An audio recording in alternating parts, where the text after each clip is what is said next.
ओम शांति। आज की कहानी नेकी की राह की एक बहुत ही अच्छी कहानी है। यह एक कहानी एक प्रसिद्ध महान फकीर संत की है। एक बहुत प्रसिद्ध साध्वी हुई थी। उसकी जवानी में वह बहुत ही खूबसूरत थी। एक बार चोर उसे उठाकर ले गए और एक वेश्या के कोठे पर ले जाकर उसे बेच दिया। अब उसे वही कार्य करना था जो वहाँ की बाकी औरतें करती थी। इस नए घर में पहली रात को उसके पास एक आदमी लाया गया। उसने तुरंत बातचीत शुरू कर दी। आप जैसे भले आदमी को देखकर मेरा दिल बहुत खुश है, वह बोली। आप सामने पड़ी कुर्सी पर बैठ जाएं, मैं थोड़ी देर परमात्मा की याद में बैठ लूं। अगर आप चाहें तो आप भी परमात्मा की याद में बैठ जाएं। यह सुनकर उस नौजवान की हैरानी की कोई हद न रही। वह भी उस औरत के साथ धरती पर ही बैठ गया। फिर वह उठी और बोली, मुझे विश्वास है कि अगर मैं आपको याद दिला दूं कि एक दिन हम सबको मरना है तो आप बुरा नहीं मानोगे। आप यह भी भली भांति समझ लें कि जो पाप करने का आपके मन में चाह है वह आपको नर्क की आग में धकेल देगा। अब आप स्वयं ही फैसला कर लें कि आप यह पाप करके नर्क की आग में कूदना चाहते हैं या इससे बचना चाहते हैं। यह सुनकर नौजवान हक्का बक्का रह गया। उसने संभल कर कहा, ए पवित्र औरत, तुमने तो मेरी आंखें खोल दी, जो अभी तक पाप के भयंकर नतीजे के तरफ से बंद थी। मैं वचन देता हूँ कि फिर कभी कोठे की तरफ कदम नहीं बढ़ाऊंगा। हर रोज़ नए आदमी उस औरत के पास भेजे जाते। पहले दिन आए नौजवान की तरह उन सबकी भी जिंदगी पलटती गई।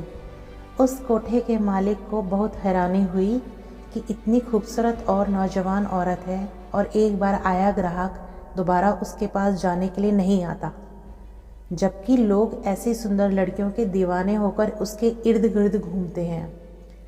यह राज जानने के लिए उसने एक रात अपनी पत्नी को ऐसी जगह छुपाकर बिठा दिया जहां से वह उस औरत के कमरे के अंदर सब कुछ देख सकती थी। वह यह जानना चाहता था कि जब कोई आदमी उस औरत के पास भेजा जाता है तो वह उसके साथ कैसे पेश आती है। उस रात उसने देखा कि जैसे ही ग्राहक ने अंदर कदम रखा, औरत उठकर खड़ी हो गई और बोली, आओ भले आदमी, आपका स्वागत है। पाप के इस घर में मुझे हमेशा याद रहता है कि परमात्मा हर जगह मौजूद है। वह सब कुछ देखता है और जो चाहे कर सकता है। आपका इस बारे में क्या ख्याल है? यह सुनकर वह आदमी हक्का बक्का रह गया और उसे कुछ समझ न आया कि क्या करे क्या कहे। आखिर वह हिचकिचाते हुए बोला, हाँ, पंडित और मौलवी भी कुछ ऐसा ही कहते हैं। वह कहती चली गई, यहाँ पाप से घिरे इस घर में मैं कभी नहीं भूलती कि परमात्मा सब पाप देखता है और पूरा न्याय भी करता है। वह हर इंसान को उसके पापों की सज़ा जरूर देता है। जो लोग यहाँ आकर पाप करते हैं उसकी सज़ा पाते हैं। उन्हें अनगिनत दुख और मुसीबतें झेलनी पड़ती हैं। मेरे भाई, हमें मनुष्य जन्म मिला है भजन बंदगी करने के लिए, दुनिया के दुखों से हमेशा के लिए छुटकारा पाने के लिए, परमात्मा से मुलाकात करने के लिए, न कि जानवरों से भी बदतर बनकर उसे बर्बाद करने के लिए। पहले आए लोगों की तरह इस आदमी को भी उस औरत की बातों में छुपी सच्चाई का एहसास हो गया। उसे जिंदगी में पहली बार महसूस हुआ कि वह कितने घोर पाप करता रहा है और आज फिर करने जा रहा था। वह फूट फूट कर रोने लगा और औरत के पांव पर गिरकर क्षमा मांगने लगा।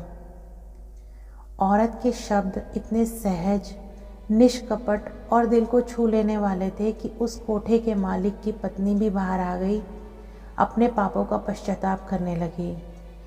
फिर उसने कहा, हे पवित्र लड़की, तुम तो वास्तव में साधु हो।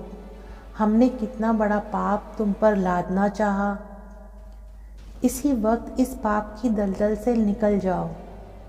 इस घटना ने उसकी अपनी ज़िंदगी को भी नया मोड़ दे दिया और उसने पाप की कमाई हमेशा के लिए छोड़ दी। ईश्वर के सच्चे भक्त जहाँ कहीं भी हों, जिस हालत में हों, वे हमेशा मनुष्य जन्म के असली उद्देश्य की ओर इशारा करते हैं और भूले भटके जीवों को नेकी की राह पर चलने की प्रेरणा देते हैं। यह याद रखो, भगवान देख रहा है जब तुम किसी को ठगते हो, झूठ बोलते हो, चोरी करते हो, हिंसा करते हो, रिश्वत लेते हो, किसी को सताते हो, पर स्त्री गमन करते हो, तो याद रखो भगवान देख रहा है। तुम्हें कर्मों का फल अवश्य भोगना पड़ेगा।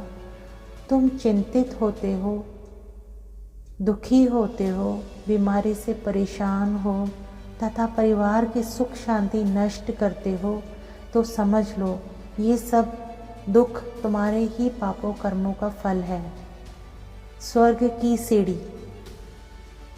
मारना चाहते हो तो बुरी इच्छाओं को मार लो, जीतना चाहते हो तो क्रोध और तृष्णाओं को जीतो, खाना चाहते हो तो गुस्से को खाओ, पीना चाहते हो तो ईश्वर भक्ति का शरबत पियो, देना चाहते हो तो नीचे निगाह करके दो और भूल जाओ, लेना चाहते हो तो माता पिता और गुरु का आशीर्वाद लो, जाना चाहते हो तो सत्संगों एवं स्वास्थ्यप्रद स्थानों पर जाओ, छोड़ना चाहते हो तो पाप, घमंड और अत्याचार को छोड़ो, बोलना चाहते हो तो सत्य और मीठे वचन बोलो, खरीदना चाहते हो तो प्रेम का सौदा खरीदो, तोलना चाहते हो तो बात को तोलो और ठीक बोलो, देखना चाहते हो तो अपनी बुराई को देखो, और मेरे भाई बहनों, सुनना चाहते हो तो ईश्वर की प्रशंसा और दुखियों की पुकारों को सुनो,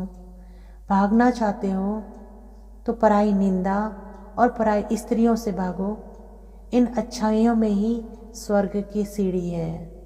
ओम शांति।